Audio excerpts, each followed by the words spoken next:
Hello everyone and welcome to the GMS Magazine channel. I am Paco Garcia, your host, and today I have with me a tiny little board card game little thing called Stalingrad. It's a small game. Look at my hands, do you see how small it is? Because if I don't show you, that could mean a huge game, but it isn't. It's very small.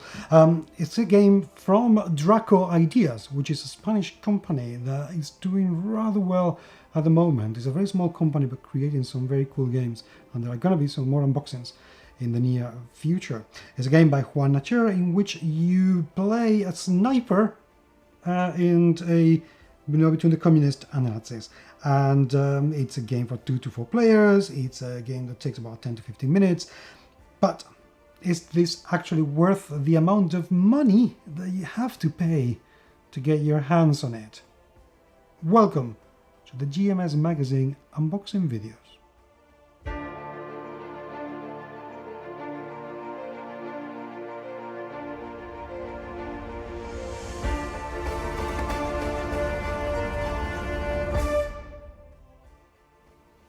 War games come in all shapes and sizes and genres, and I must admit that most of them bore me to tears. But the fact that this is a tiny little thing that I can take with me anywhere and it's going to last 10 to 15, perhaps 20 minutes if I am on a slow day, that is most days, that is very good and I like it. I like historical games, and there are a few that have come out of my country that really enjoy, like 1936 or 1802. So I'm looking forward to finding out what this game is all about. The cover is actually very nice. It's probably a photograph from Stalingrad, from the real conflict, which is quite poignant because it was devastating and horrific. And as I said, 2 to 4 players, 10 to 15 minutes, ages 12 and over. In the back we find a description both in English and in Espanol, and oh, look at this, it comes with sleeves. That's excellent. Do you remember when I first started doing unboxings, how, me and other unboxers used to say, oh, it would be so good if companies, they send baggies to have all these tokens, and they started doing it. Well, how about we go to, oh my god, wouldn't it be great if they came with the sleeves so we don't have to go and buy them and everything? Will it catch? Will it catch? I don't know, but it would be great. So, Scope, it's a card game in which players control, I'm reading by the way, a sniper team that must eliminate the rival sniper team and other strategic objectives, shooting wisely, because shooting unwisely is a very bad idea, and changing positions not to be discovered and eliminated. I like the sound of that, actually. I really like the sound of that. This is brilliant. Okay, so components, 60 cards. Okay, that's it. Great. Fine. Let's dig in, shall we?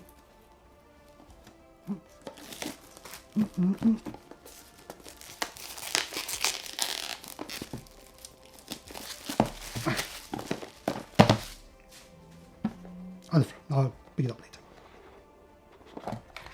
Nice little box.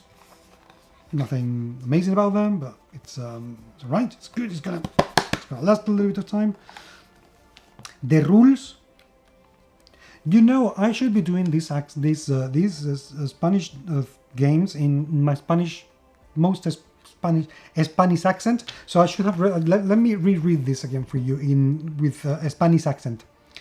Scope is a card game in which each player controls a sniper team that must eliminate the rival sniper team and other strategic objectives, shooting wisely and changing positions not to be discovered and eliminated.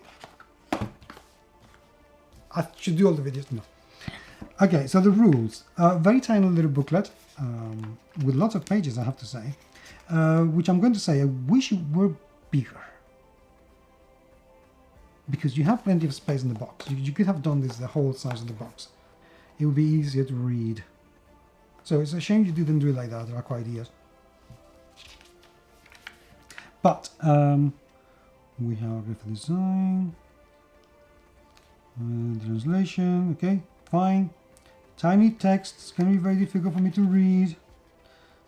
Año 1942, Segunda Guerra Mundial, Alemania, la Unión Soviética. Sorry. So, do we have the English here as well?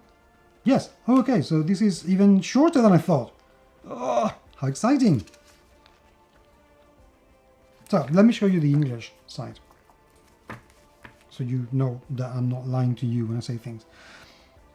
Okay, the layout is very clear, I have to say, and even though I wish it was a little bit bigger so it's easier to handle and we can have bigger iconography, but it doesn't read too badly, which is nice. The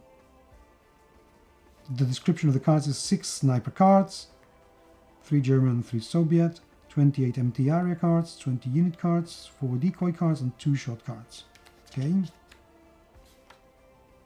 And we have a basic game where everything is described, and it seems to be very simple. Move and search. Interesting that they put the game setup after the description of the rules. And then we have some basic scenarios. Okay, oh, I like that. Oh, this is very... Oh, I like this. This is exciting. Okay, so the game is going to be determined by what scenario, and the size of the grid that you're going to set up and how it's going to play is defined by scenarios. Oh, I like that, because that gives an awful lot more replayability, because reading this, you know, just move and search, there are so many games that are move and search that they don't really have an awful lot of replayability, and there are so many of those around that why would you want to buy another one? But this makes it a lot more exciting, and then you have thematic scenarios, which is great, because that also means that with a little tiny bit of imagination, once you've played a few of them, you can make your own. And that is so cool. That is really cool. Oh yes, I'm excited. Now I am very excited. And then you have an advanced mode. Oh, I like it. I like this progression of, you know, go from scenarios to simple scenarios to thematic ones to advanced mode. I like it. Oh, okay, this is good. I like it. Excellent, excellent. This makes me excited about the game. Inside we have this insert, which is just cardboard. Nothing exciting about that except for the fact that it's been really well thought out. And the mere fact that you have decorations all over the place, not just in the areas that you can see, that is very cool. That is a very nice little attention to detail. I like it. See, this is the sort of thing that when somebody like me, who's very picky, takes a look at the game, finds a bit like, yay, I want to play this. So we get these leaves, which are unbranded, and they just, you know, like sleeves, which is very good. I have to say, this is some lovely detail, and well done indeed, and I hope it sticks to other games. Ta-da! And then the cards, and let's see how I can open this easily, if I can open this easily, because I think there is a global conspiracy to make these things difficult to open, so I look like a fool when I unbox the videos, the games. But in this case, very easy. Super easy. So, we get 2 decks, differentiated by that very distinct red and dark gray. And then we get... Oh, so this is the back. And then the other way around.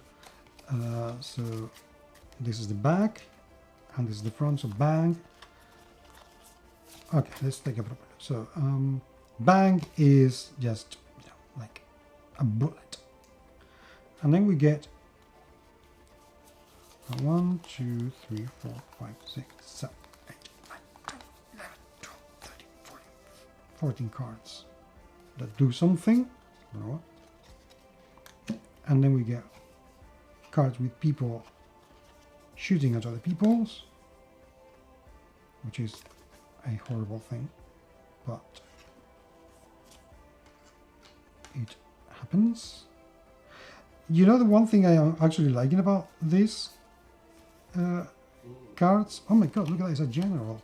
I wonder if it's a real general. Can you tell me if it's a real general, please? I don't know who that person is, but I get the feeling that these are historical photographs. And I don't think it's Stalin, no. Stalin had a massive moustache, I think. And that man is fat, and Stalin wasn't. Yeah, it looks like a real photograph. I'm talking to my husband. Sorry. So, and here we find the same bank, same matrix, I presume, cards, and then some more little cards with similar images, but on the other side. Ooh, look at that, a very grumpy looking Other General, which I bet is also a historical character. It should be looking like, I want to kill everybody. Okay, I like the iconography and I like the taxonomy, excuse me. Tiger, shut up. That's my dog. The taxonomy of the card. I like the Tiger. I like how it very clearly marked everything, and there's plenty of space for the icons. There's plenty of space for the numbers, and I love how the photography gives a very thematic feel to the whole thing, which is brilliant. Because I reckon that if you changed these images for little cute animals and these for pea shooters or webs or something else, you will end up with a completely different game. And that will end up with a completely different Perrito who wants to be with me. So, do I think this is worth the amount of money you have to pay to get your hands on it? I can hardly think how it would not be. A 10 to 15 minutes game, which is so nice and thematic, I'm very much looking forward to it. And the promise of replayability by different scenarios, that's really cool. Really, really cool. So, yes, I will let you know what it plays like. The only thing I'm missing is a solo mode. That would be great. But other than that, I think this is worth a go. If you have already played this, I'd love to hear what you have to say. Thank you so much for being there for me and my now sleeping little puppy. And I look forward to hearing from you, and I will talk to you very soon indeed. Take care.